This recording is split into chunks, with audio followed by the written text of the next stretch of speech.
horas da tarde e tal.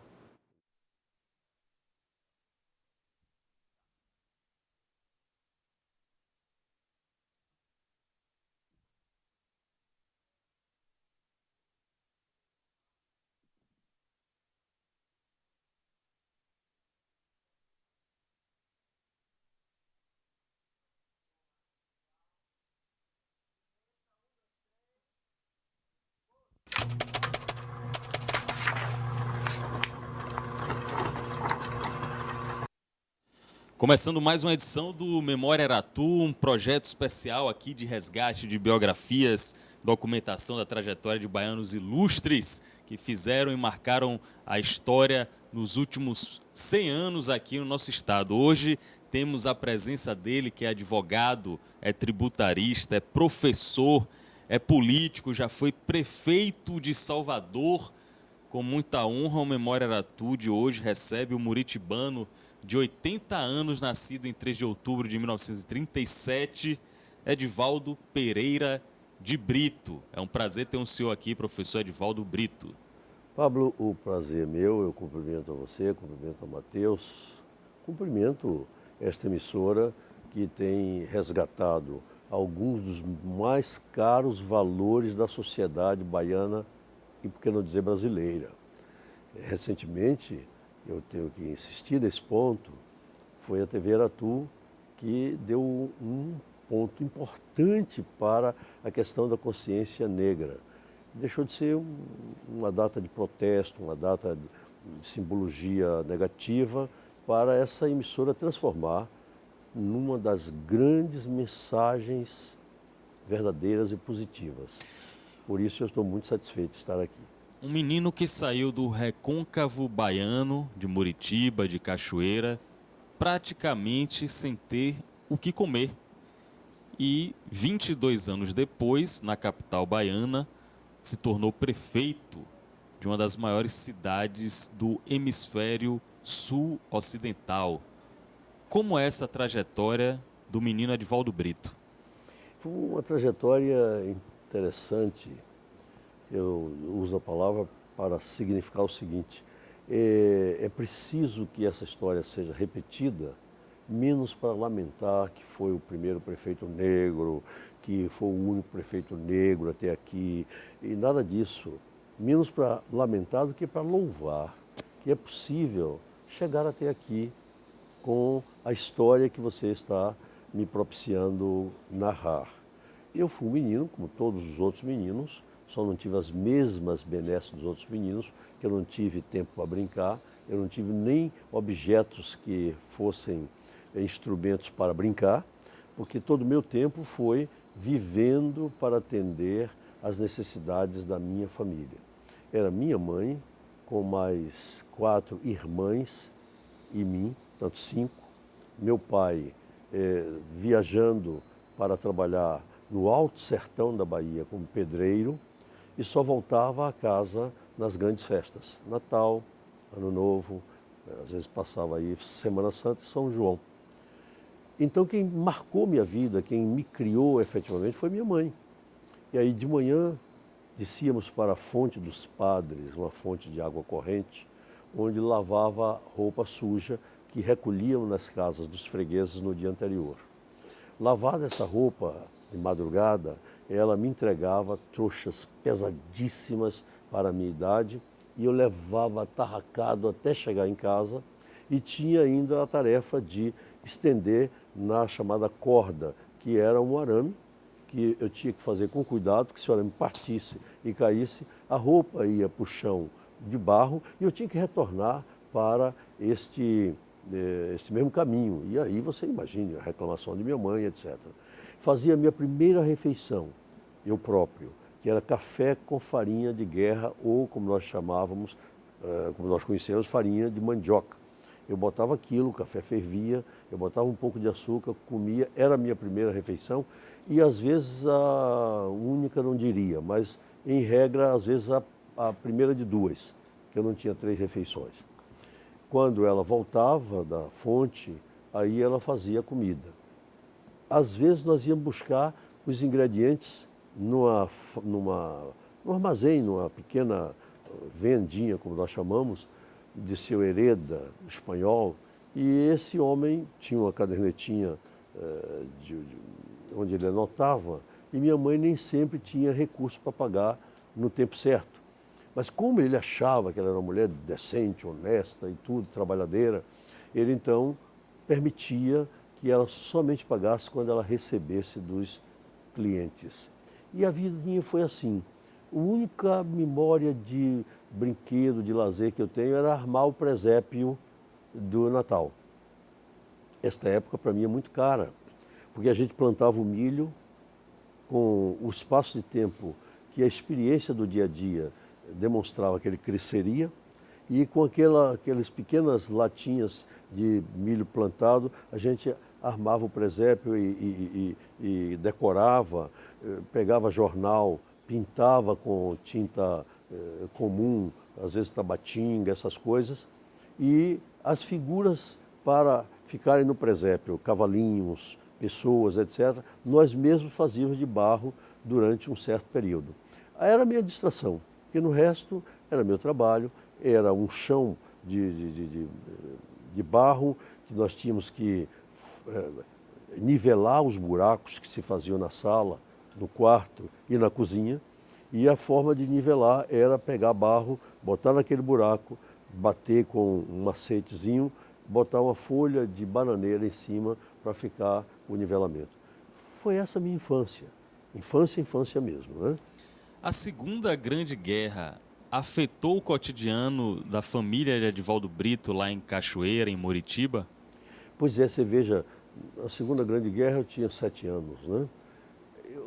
Eu não tenho a menor ideia do que está se passando.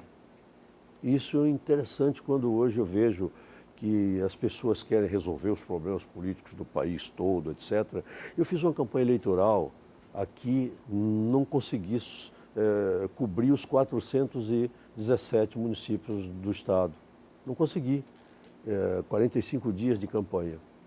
E hoje, quando você diz assim, vamos resolver o problema do país com o jornal que circula na Avenida Paulista, em São Paulo, com as redes sociais, cujo acesso só é para os bem dotados do ponto de vista financeiro, eu fico com a mão no queixo pensando, meu Deus, eu com 7 anos não sabia o que se passava no resto do mundo. Eu fiz essa campanha, por isso eu recordei, eu fui a lugares que você não sabia nem quem eu era, não sabia nem o que era ser candidato a senador, a deputado, a coisa nenhuma, porque o chefe político é quem resolvia. Isso não se solucionou ainda nesse país. Então, a sua pergunta, minha resposta é essa, eu não tinha a menor noção de que o mundo estava conflagrado. Quer dizer, eu vim conhecer isso nos livros como professor de direito e etc. Professor, a narrativa que valoriza a trajetória de quem começou pobre e foi crescendo e se tornou alguém relevante, sobretudo na política, ganhou uma força muito grande recentemente com o presidente Lula. Só que ela vinha acompanhada sempre de quase um autoelogio à ignorância. Sei. Muito diferente da trajetória do senhor, que encontrou nos livros, na educação, a forma de se impor na sociedade, de se apresentar como alguém capaz de fazer modificações, inclusive, nessa mesma sociedade. O que o senhor pensa com relação a isso? Todo mundo conta com muito orgulho essas trajetórias que vêm de baixo, só que muito dificilmente vem acompanhado dessa valorização do saber, do estudo, da dedicação, né? Porque não é uma coisa simples, né? Mateus, eu estou fazendo um memorial. Um memorial, minha mulher e eu, a professora Reginalda Brito, que até aqui acabei de ver um aluno dela na Universidade Católica, fizemos uma fundação chamada Fundação Casal Edivaldo Brito.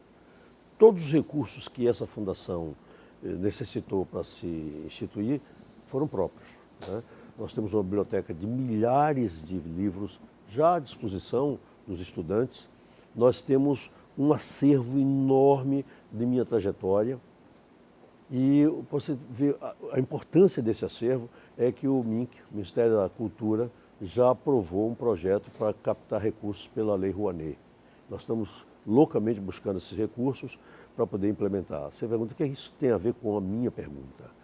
É que tudo isso está dito neste projeto de que nós não desejávamos senão mostrar que é possível. É possível ouvir uma mulher semi-alfabetizada olhar para o filho e dizer assim, Edivardo, porque ela não sabia falar Edivaldo, e não sabia falar filho. Ela dizia, Edivardo, meu filho, tu estuda, meu filho, tu vais ser um grande homem. E aquilo me deu um ânimo. Não é? Ela não me deixava brigar no meio da rua. Se eu brigasse, quando chegava em casa, apanhava novamente.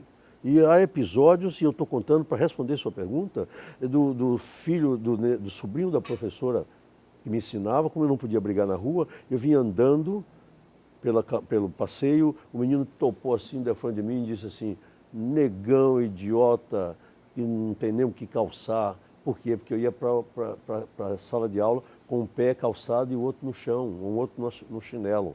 Quando o pé do sapato acabava, aí eu calçava o outro que estava guardado e botava o chinelo no outro pé. E aí ele fez isso para me humilhar.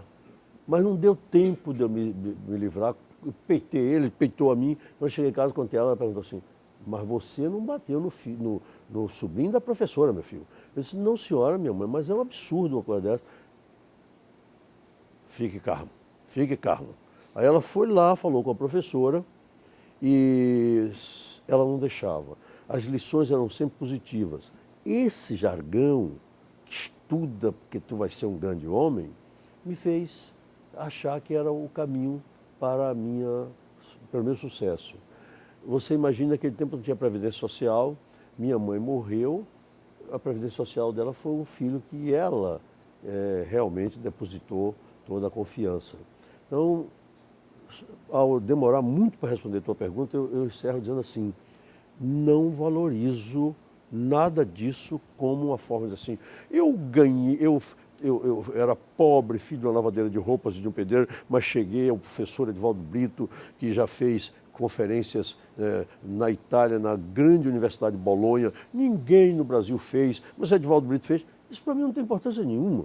Tem importância assim, Mateus, Pablo, aqui está um homem que tomou café com farinha, como eu te respondi, mas que teve isso no incentivo para dizer assim, faça bem, tenha sucesso e chame os outros e diga assim, não só o jogador de futebol negro tem sucesso, não só o cantor negro tem sucesso, os grandes nomes também podem ser de sucesso como Teodoro Sampaio, como tanta gente, como Milton Santos na Bahia, entendeu? E a gente pode falar, Teodoro Sampaio baiano também, você pode falar dessa, Rebouças, né? Você pode falar dessa gente toda sem precisar louvar a ignorância. Sua mãe acompanhou esse sucesso?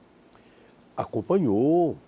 Quando eu fui prefeito de Salvador, então estou falando aí 1978, ela nunca deixou de se trajar como do início, de baiana, entendeu? Uma conta bem bonita de Xangô no pescoço, né? Típico de uma pessoa, esse orixá é sempre de pessoas altivas, fortes, né? E justas. E ela fazia isso. Era quem recepcionava.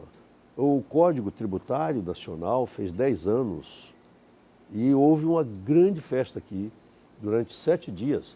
Quem recebeu todos os grandes juristas do Brasil na porta de minha casa, que eu era o coordenador da festa, foi minha mãe. Viu? O código, portanto, é de 1966. Eu estou falando de coisa de 1976. Eu adorava adoro minha mãe, acho ela assim que foi o grande motor da minha vida. E quando há pouco eu estava fazendo um depoimento como este para um livro que vai sair aí do Dr. Francisco Batista Neto, eu dizia a ele assim, rapaz, terminei esquecendo de meu pai. Mas aí ele ficou parado assim, eu disse, mas deixa eu te explicar, meu pai é importante para mim, porque era um homem reto, mas era um homem com quem eu não convivi. Como é que você conviver com meu pai? Quando era nas férias que eu ia para onde ele trabalhava, e ele, naquele tempo tinha um vergalhão, ferro de fazer vigas e etc., das construções civis, que você dobrava ele um pouco, fazia como se fosse uma colher. E você pegava a pedra, botava aqui uma marreta para quebrar, para fazer concreto pequenininho para poder fazer o concreto armado. Eu ganhava nas férias dinheiro fazendo isso, no sertão todo. Quando ele veio para Salvador, eu vim também. Nas férias ele morava no Barbalho, numa casinha que só tinha um cômodo, nós dormíamos juntos na mesma cama, e os ratos às vezes entravam pela porta, por tudo, porque não tinha... Era de taipa a casa, aqui em Salvador, atrás do Instituto Normal da Bahia, ali no Barbalho. E eu fazia comida de meu pai para levar para ele comer no trabalho. E aí ele estava fazendo um prédio que tem até hoje ali nas Sete Portas, no Largo das Sete Portas. Tudo isso é minha memória. E eu levava comida para ele ali. Ele dizia, agora que você já fez a comida e trouxe para aqui, agora você vai quebrar pedra. Quebrar pedra. Aí eu quebrava pedra para ganhar um dinheirinho ali. Isso tudo é para dizer a você que meu pai não chegou a ver. Porque quando eu fui secretário de Estado da Educação, ele não tinha muita noção.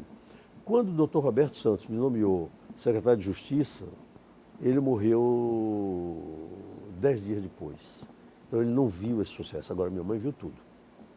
A força desse depoimento tem muito da trajetória heróica, que a gente pode dizer, desse homem negro, forte e sábio. Eu queria rememorar um pouco dessa Bahia antiga que Edivaldo Brito traz para a gente, para os jovens que não conheceram. Bahia de meados do século. Como foi a saída do garoto Edivaldo Brito do Recôncavo para chegar de navio até a capital baiana?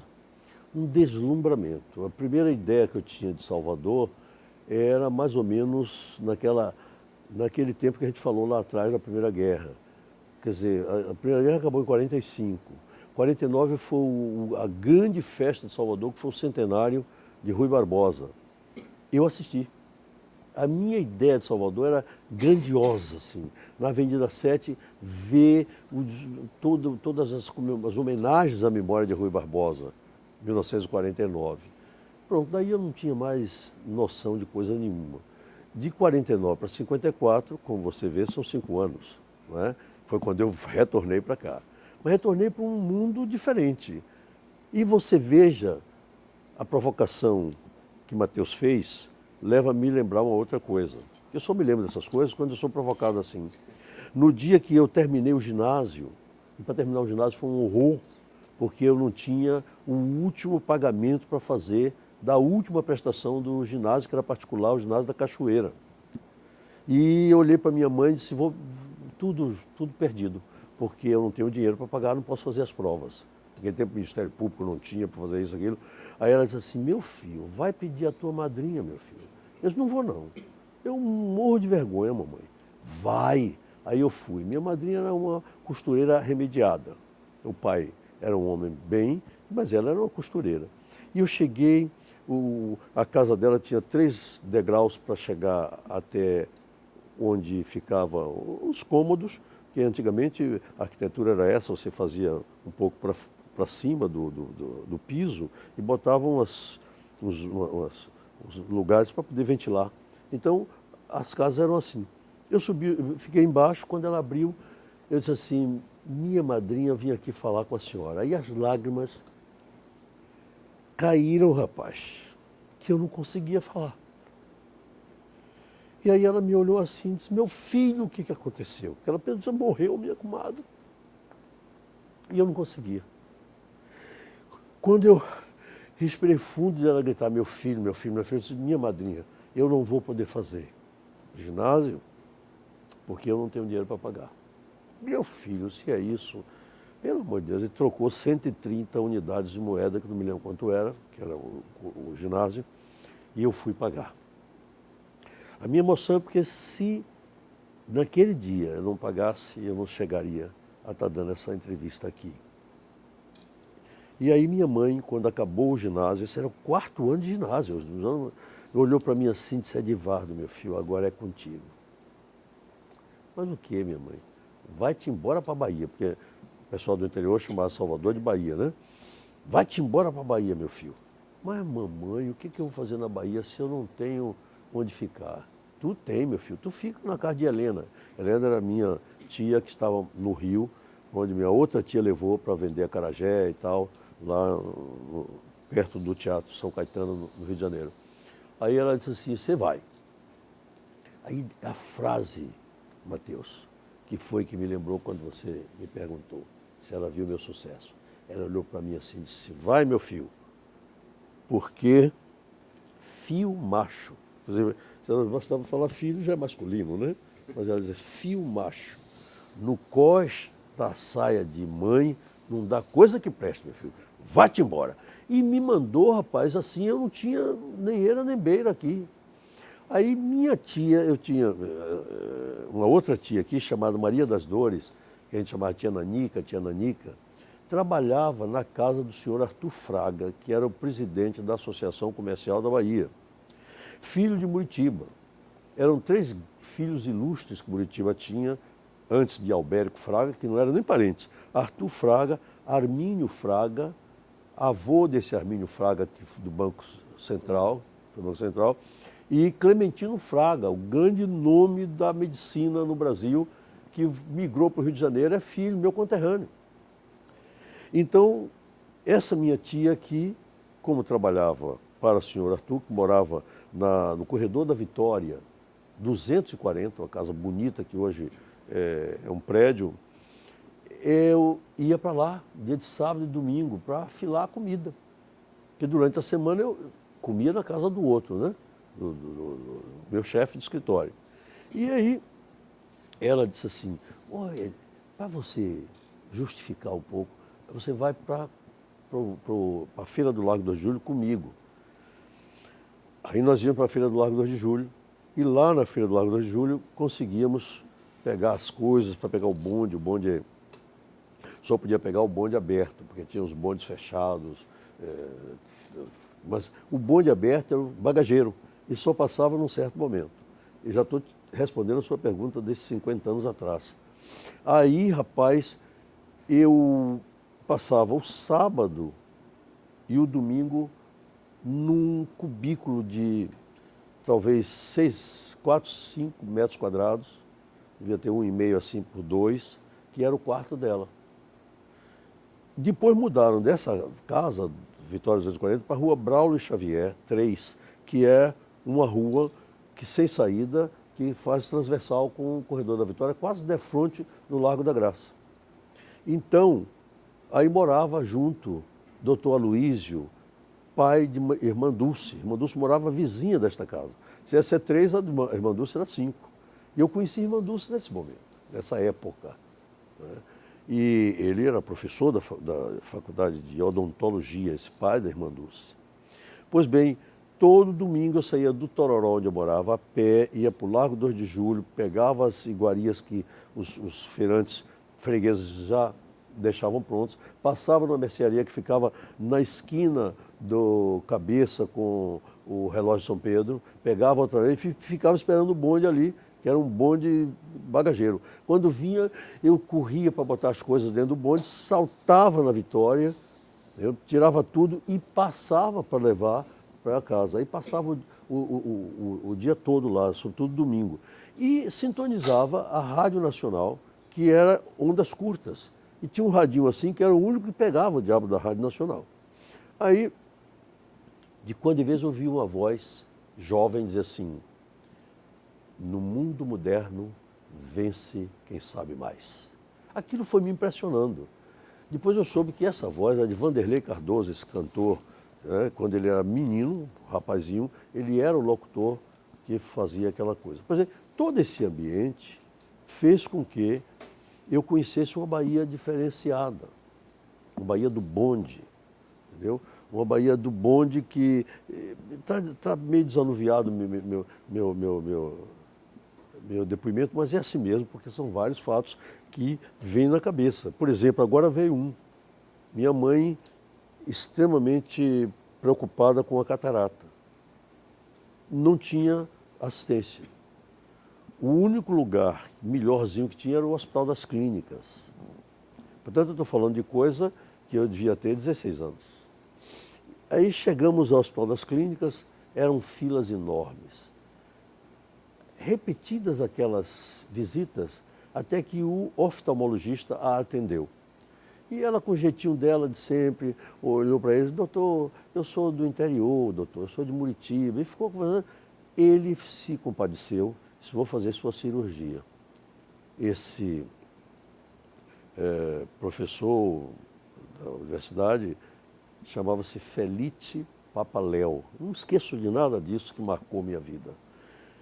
E quando conseguiu fazer a cirurgia, ele disse: agora você pode ir para casa, porque é uma cirurgia e tal. Ela, com o olho tapado, saímos do Canela de bonde até a Praça da Piedade.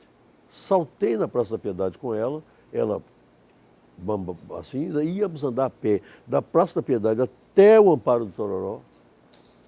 Na descida, tombei com uma pessoa e o sujeito aí chamou um guarda, que naquele tempo quem fazia o policiamento eram os chamados guardas civis. Aí não era polícia militar. Aí ele chamou o guarda e disse assim: o senhor, veja esse moleque aqui, ó, vagabundo, queria roubar minha carteira. Rapaz, Edivaldo Brito sofreu. Aí, queria roubar minha carteira. E eu olhei para o guarda e disse assim: não quis não, senhor. Eu tombei com ele, mas olha a minha mãe, como está. A gente acabou de sair do hospital. E o senhor tem a pena de mim. Aí o guarda me olhou. E aí disse: mas você não devia dar essa trombada no homem. Eu disse: eu não fiz nada disso. Eu sou um estudante. Naquele tempo, a gente tinha ideia de que estudar era uma coisa importante. Eu peguei minha carteira do ginásio da Cachoeira e mostrei a ele assim. Ele, na prepotência, que essas pessoas não são muito preparadas para tratar com esses problemas, disse: muito bem, mas vai embora. E ela, num pós-operatório, ele disse: meu filho, calma, é assim mesmo, o mundo é assim mesmo. Ela nunca tinha uma palavra ruim. Anos depois, eu, secretário de Estado, esse rapaz era motorista de Vitor Gradim, na secretaria que Vitor foi secretário. E eu, com o meu motorista, e eu vi ele, é óbvio aí, já numa posição de quem chorava e puxava meu saco e tal. Eu olhei firme para ele assim, e só fui carinhoso, só fui piedoso, porque eu entendia que agora eu estava em vantagem, não era hora de me vingar. E eu acho que poucas vezes eu contei esse episódio, porque me atinge. Dessas poucas vezes foi essa. O senhor acha que naquele momento o que prevaleceu naquela acusação foi o fato da cor da pele do senhor ser negro? Eu não afasto isso. Aqui na TV Aratu, na época da Consciência Negra, eu disse que eu entendia que nós tínhamos que observar um detalhe. Há uma coisa que se chama racismo, uma coisa que se chama segregação e uma coisa que se chama preconceito. Você pode ter as três juntas, ou cada qual delas em uma área geográfica, enfim. O racismo não é só para o negro. O judeu sofreu muito isso. A segregação, ela é mais dura, porque é aquilo que aconteceu antes de Kennedy tomar aquela posição nos anos 60, nos Estados Unidos. Você era segregado. Você era uma pessoa que não podia ter acesso a nada, aos ônibus, a nada.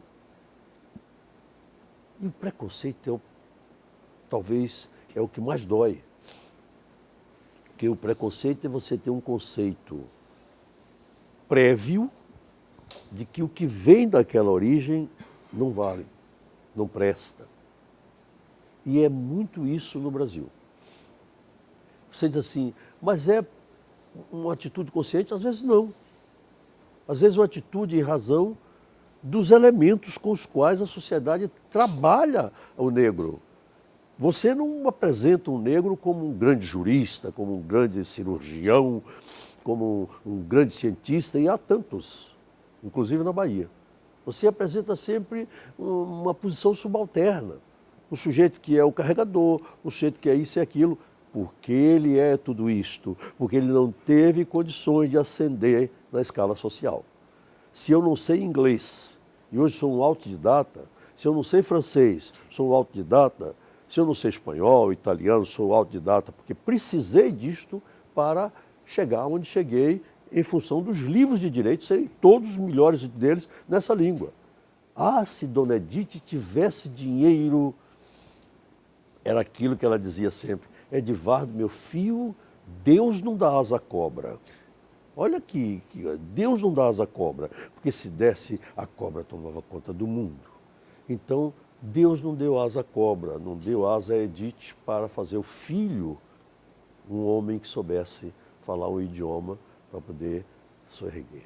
É mais fácil ser um jovem negro hoje ou quando o senhor foi um jovem negro? E, completando a pergunta, qual a opinião do senhor sobre os movimentos negros, sobre a militância negra hoje? Ainda linkando as duas perguntas, dizer a você, eu não acho que tenha sido só porque eu sou negro. Assim, deliberadamente porque eu era negro. É isso tudo que eu falei. Num certo momento, o preconceito é grave, é duro, mais do que o racismo, mais do que a segregação. Eu não acho que o jovem de hoje, negro, seja melhor ou pior acondicionado ao ambiente do que o de ontem. Porque eu acho que cada um teve seu tempo, sua época. Por exemplo, porque meu pai tem sangue índio, né? Minha bisavó foi índia pegada na área lá onde ela viveu. Eu, às vezes, não tenho traços tipicamente negros. Eu posso ter nariz de negro, mas os lábios já não são totalmente de negro. E isso, quando você é mais moço, ainda fica mais acentuado.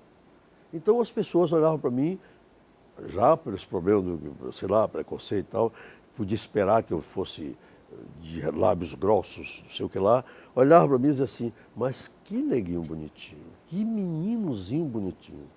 Então, eu não gostava muito, né? Então eu fui tendo espaço por causa da minha mãe. Que ela dizia assim, Edivardo, meu filho, quando tu pisar, pisa com o pé direito. E garboso. Essa coisa me fazia ter autoestima. O pé direito, eu imagino que pelas questões de encanto que ela conhecia. E erecto, porque ela achava que um homem que anda assim podia chegar aos 80 anos andando sem precisar. Talvez se ela não tivesse dito isso, hoje eu estaria com a bengala. Eu teria me acostumado a isso. Não, ela mandava fazer assim. O que eu acho hoje, da diferença entre o menino de ontem de para hoje, é que você não está isolado mais. E não é só aquele Edivaldo que precisou que o sobrinho da professora, colega dele de sala, viesse em cima dele. Porque hoje tem muito mais negros dentro das salas de aula. Não é? Não precisou que eu tivesse que andar a pé, porque hoje há as conquistas sociais de toda a ordem. Eu teria como um hipossuficiente, a hipossuficiente de todo tipo, né, aos deficientes de toda a natureza, sociais e físicos, eu teria proteção. As pessoas iriam buscar um meio de compensar essa minha hipossuficiência. hoje. No passado você não tinha. Entendeu? Era com as próprias mãos. Talvez ainda respondendo aquela sua pergunta anterior sobre a questão de quando Lula foi presidente e tal, talvez lhe respondendo aquilo assim, a vantagem de contar isso hoje é dizer, eu fui buscar com as próprias mãos a argamassa com a qual eu construí esse edifício que está aqui. Isso é possível fazer a diferença e ter orgulho de dizer. Mas ao acabar isso, aí eu começo a lamentar. É possível não fazer alguma coisa para que as pessoas não repitam essa minha ação? É possível. E você o que é que fez? Você, Edivaldo Brito? Vou contar só recentemente. Além da fundação que eu fiz, além de botar minha biblioteca de milhares de livros que foi feita com sangue, suor e lágrima, eu hoje sou o vereador das creches comunitárias. Ontem eu fui a uma audiência na Secretaria de Educação e a Bahia toda sabe que eu sou um vereador que bato no peito e sou independente. Por que eu sou independente? Porque quando o prefeito manda um projeto com o qual eu me enquadro, eu voto com ele, eu não vou fazer oposição à toa. Também quando ele manda um que não se enquadra comigo, eu sou o pior dos opositores. Né? Todo mundo tem assistido isso. Manda um projeto contra um contribuinte para ver se eu não enlouqueço. Manda contra uma creche comunitária. Pois bem, ontem eu fui à Secretaria de Educação, né? Sem pejo nenhum, sem receio nenhum, defender as creches comunitárias. Defender o que eu consegui, que elas não pagassem impostos, não pagam, defender que elas recebam o dinheiro do Fundeb, que vem permanentemente, enquadrá-las nos todos os meios para que elas estejam aptas a receber esses recursos. Desde 2012, que você não pode imaginar, já são 5 anos nessa tarefa. Meu filho, que é deputado federal, Antônio Brito, me jogou nesse caldeirão e eu dou graças a Deus, porque que seria do jurista, do isso, do aquilo outro, na hora que tivesse tirado no caixão e tivesse que dar contas a Deus, seria dele, quando Deus perguntasse assim, e você fez o quê? E eu responder, ficar assim, eu que imagino que a vida não é nada do que eu estou pegando aqui, não é minha gravata, não é nada, porque eu não levo nada disso quando eu morrer. A vida não são os bens materiais, senão ela seria zero. A vida é isto. Está, vou brincar com a mesma palavra, provocado por Mateus mais de uma vez, para que eu diga coisas que são existenciais, Pablo, porque o resto não interessa, rapaz. Você não leva dinheiro, você não leva joia, você não leva nada, rapaz. Você só leva as ações que você fizer nessa terra. Então por que você não pode ter sofrido como eu sofri, mas não fazer disto, senão um bálsamo para você fazer ações positivas e não ficar com raiva dos outros, querendo achar, ainda respondendo a sua pergunta, qual a diferença do negro jovem para o negro de hoje, fazer racismo contrário, fazer preconceito contrário, fazer segregação contrária. Eu quero inclusão, quero todos junto de mim, todos que puderem, não olho ninguém pela cor da pele, pelo dinheiro, por nada, só olho pelo caráter. Professor Edivaldo Brito, que honra ouvir o senhor de viva voz aqui. Eu preciso encerrar esse depoimento porque o tempo está esgotando. Já foram mais de 40 minutos, mas eu convido o senhor para uma próxima edição, até porque o senhor não falou quase nada da Faculdade de Direito, não falou quase nada do início da trajetória política. Quero dizer que, para mim, pessoalmente, é um privilégio ouvir isso pelo senhor e não por nenhuma gravação, não por nenhum vídeo. Agradecer aos meus colegas, agradecer a Mateus, a Zé Mário, a Wilton, a Eduardo, pela sensibilidade com que conduziram essas imagens que só enaltecem e honram a altivez com que o senhor se mantém aos 80 anos de vida. Muito obrigado, parabéns. E eu me despedi, só queria também agradecer a equipe, porque a gente não vive sem o cameraman, sem quem organizou tudo isso, sem vocês dois que estão arguindo, mas dizer a você que esse episódio da faculdade, meu Deus, se você, Pablo, ou Matheus, souberem o que aconteceu na minha vida. Eu não entrei na faculdade da primeira vez.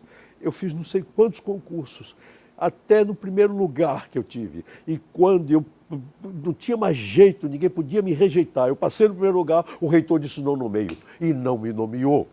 Foi difícil. Eu fiz concurso, sou hoje catedrático, 2 vezes na USP, a maior universidade do país.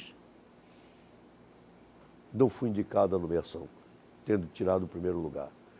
Essa é uma outra história que eu gostaria muito de deixar registrado, porque eu não tenho para onde dizer tudo isso e deixar para as pessoas terem coragem de vencer, terem coragem de superar esses obstáculos, dizer assim, eu sou capaz de vencer, porque eu tive uma velha negra sábia que disse, meu filho, vá, você vai vencer.